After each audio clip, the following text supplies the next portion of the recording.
Leonardo recently introduced a new feature called Pattern to Image.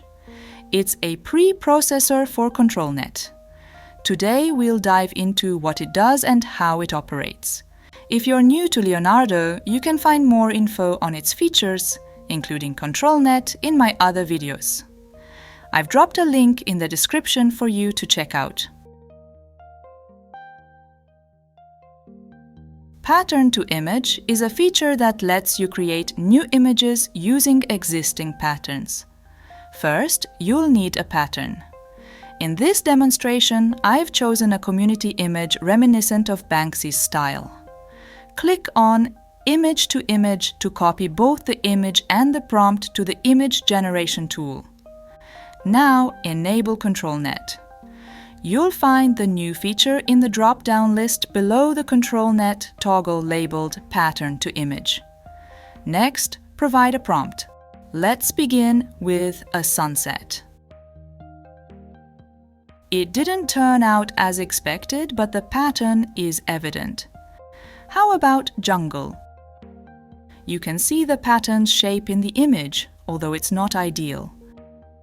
Let's try the same prompts with a different pattern downloaded from the internet. I'll attempt sunset again, and there you have it, a more satisfying result.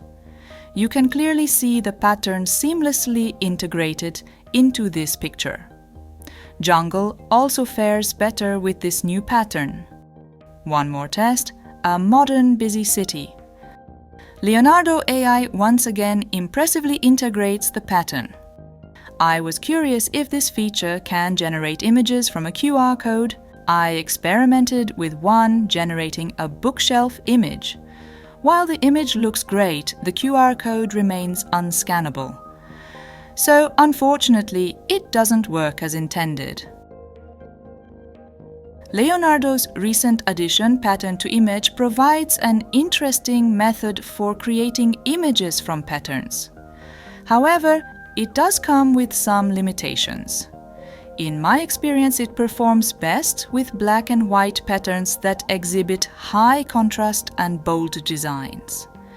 While there is certainly room for improvement, it's a promising start for Leonardo. Thank you so much for watching, and I hope you'll join me soon in my next video.